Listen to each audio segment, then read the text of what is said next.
For a year and a half, every time I would try to take a plane, I would get my boarding pass, and it would have a quadruple S high security threat mark on it. And they would take me out of the line and do that whole extra security check thing. And I kept asking, what's up with this? Why are you doing this? Why are you doing this?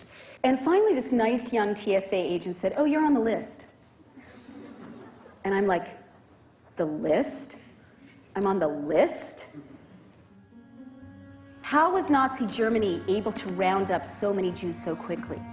Because they had mechanized the list. Again, how did Pinochet manage to round up mass arrests? Mass arrests are always a hallmark of a closing society. Thousands, tens of thousands of people in a notorious soccer stadium. The list. Every closing society keeps a list. So I researched it, and it turns out that I was in very good company. As of July of 2008, there are over 1 million Americans on the watch list. 20,000 names get added each month. 1 million entries. Now, there can't possibly be 1 million terrorists in the United States. We know, for example, there are lots of famous people on that list, don't belong in there. Senator Edward Kennedy, Nelson Mandela, peace activists, nuns, lots of people on the list. After doing some research, I discovered that I was in very good company. Many innocent, outspoken U.S. citizens are on the watch list. We understand that a new member is on the watch list, Drew Griffin of CNN. How did I get on this list? Well, the TSA is adamant it's not even me, even though it is me getting stopped at the airports. And my question is, why would Drew Griffin's name come on the watch list post his investigation of TSA? What is the basis of this sudden recognition that Drew Griffin is a terrorist? What a curious and interesting and troubling phenomenon. David Antoon, highly decorated Vietnam War veteran, served his country bravely, criticized the Iraq War. I mean, you can take WMDs and the Gulf of Tonkin, and you could see the manipulation of information to bring the American public into accepting and approving of a war that really had no basis. So I started writing about that. It wasn't long thereafter I noticed that every time I would purchase a ticket and board a flight, I would receive boarding passes with 4 S's on them. Every time I travel, every time my children travel, every time my wife travels.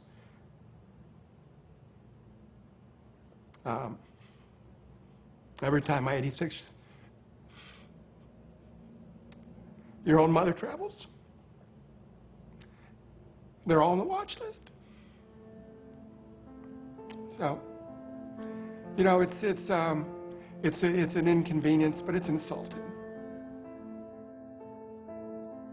And so when you want to close down an open society, you keep everyone under surveillance so that people increasingly become too frightened to stand up and speak. In 2004, at the Republican National Convention, the New York police spied illegally on anti-war protesters. There were also reports that the FBI was illegally spying on other nonviolent groups of Americans, meeting in churches and in Quaker houses of worship. Sports writer David Zirin was part of a group that successfully pushed for a moratorium on the death penalty in the state of Maryland. What he didn't know was that the state police had sent undercover agents to monitor this group of American citizens' legal activities. In the meetings was somebody who was known to us as Lucy. And Lucy would sit there. She was, the word that keeps coming to mind was peppy. Like she would sit there with a big smile on her face and ask lots of questions and take notes. It was always the most basic questions like, wow, why are we doing this? Why about, like the kind of questions that you're happy that somebody who's new to a group asks. And he found out later that it was Lucy who was the spy. It's obvious that they made the conclusion that nothing illegal was going on here, and yet they continued to monitor our email list. They continued to come to our meetings. That's the thing that's so upsetting about this, is that this idea that some people deserve to be watched and some people don't. People should ask that question about, well, where is my Homeland Security money going? Is it actually being used to keep us safer, or is it being used to stifle dissent? Surveillance and infiltration, it's the way the state messes with people's minds to make them psychologically unwilling to stand up for themselves or even trust their own reality. It's a psychological pressure point and not just a tactical one. Do you guys remember James Yee? Chaplain James Yee, a U.S. citizen, was assigned to Guantanamo Bay. He dared to speak up against the mistreatment he saw there of the prisoners. I raised concerns about the abuses that were occurring, how specifically religion was being used as a weapon to try and break these individuals. And then a troubling incident occurred. Captain James Yee was arrested after he was caught with classified documents and diagrams. Chaplain James Yee was returning from service in Guantanamo. As he got off the plane in Florida, he was detained. Much of what they were looking at were articles that I had printed off the internet. I had been enrolled in a master's degree program, and I was doing a research paper on the Syrian president. Almost immediately thereafter, I was then accused of being a terrorist spy and thrown in prison. I was locked away in a single solitary cell in Charleston, South Carolina, the very same facility where the U.S. government holds what they term U.S. citizen enemy combatants. I was worried that I was going to be falsely convicted of these heinous crimes and then wrongfully put to death, whether by the electric chair or some other means. James Yee was held in solitary confinement for 76 days.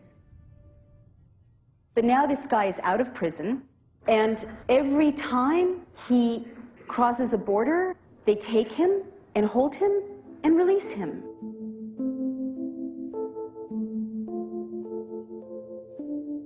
My life would be forever affected by the constant surveillance that the American government puts on its U.S. citizens.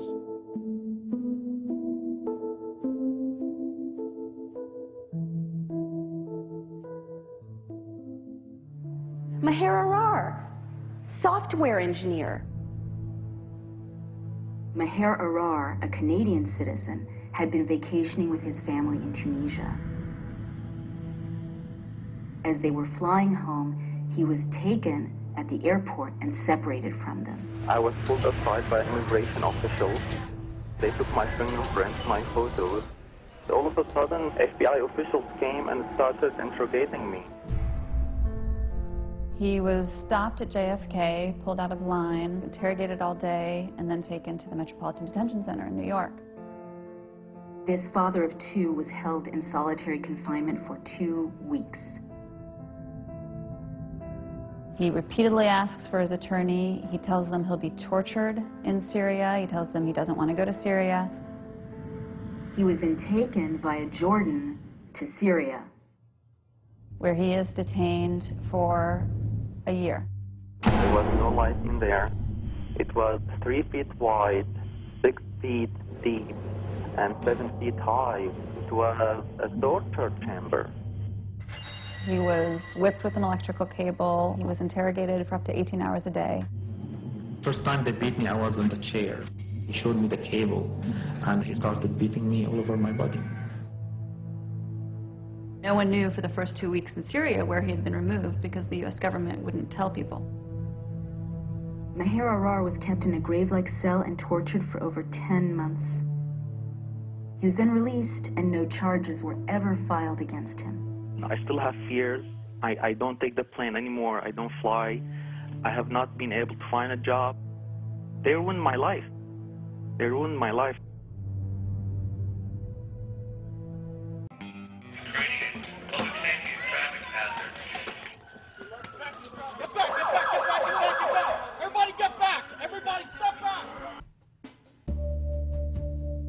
Another really scary example for those of us who are journalists here at home is Josh Wolf, no relation. He's an American freelance journalist who was jailed by a federal district court for refusing to turn over a collection of videotapes he had made during a political protest.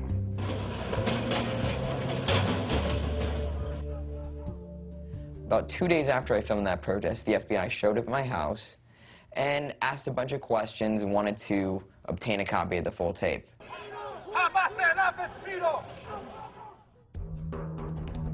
Even after the FBI's subpoenas, Josh Wolf acted like a journalist and refused to turn over his sources. For this, he was sentenced to prison. I figured it would be the journalist spent the night in jail and they decided to drop the subpoena afterwards.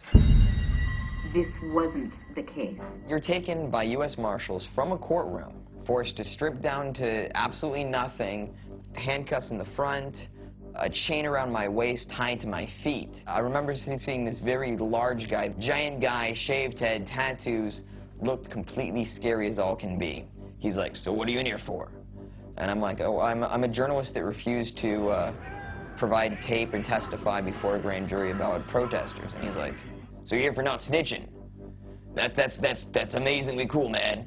He's like, "Be sure to tell people about that. You'll get respect. You won't have anything to worry about." And I'm like, "All right, note to self, I'm here for not snitching." Josh served 226 days in an 8 by 10 foot cell. His sentence was longer than that for any journalist in U.S. history. The real risk, the real frightening fact was that the federal government was trying to obtain the identities of people who don't support what this government is doing, and using a journalist as an agent, a de facto agent, to do it.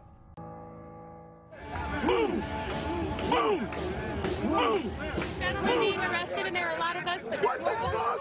Look at that! At the Republican National Convention in St. Paul in 2008, 400 American citizens were arrested for protesting. Over 100 were charged with felonies, and dozens of reporters were arrested.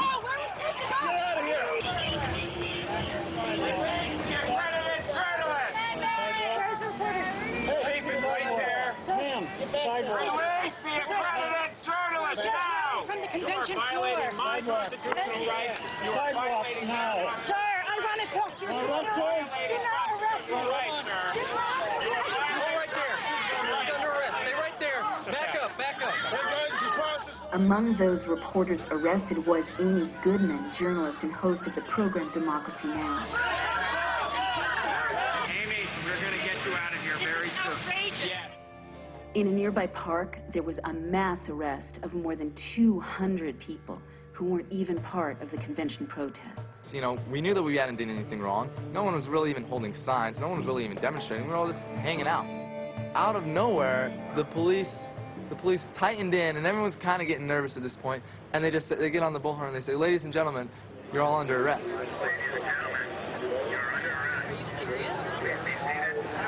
I'm seeing families and, like, you know, kids with University of Minnesota shirts, and at that point, no one really believed it. But then as they started slowly moving in, it became real clear that this was a mass arrest and that they were going to arrest people without any probable cause, without witnessing any sort of crime other than hanging out in a park.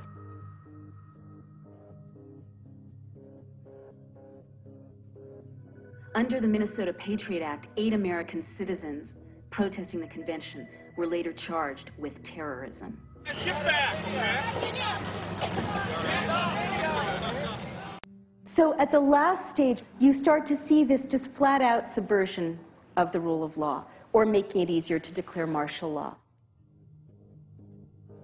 Beginning in October, the Army plans to station an active unit inside the United States for the first time to serve as an on-call federal response in times of emergency. On October 1st, 2008, the president deployed a combat brigade from Iraq to the United States of America. 3,000 to 4,000 soldiers will appear on American streets. Their mandate is to engage in quote-unquote crowd control and to subdue individuals who are posing a threat to public order.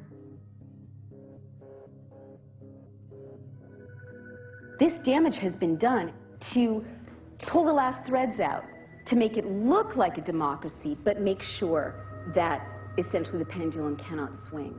Does the pendulum swing back? Can it? Will it? Well, unfortunately, civil liberties don't swing back like other issues.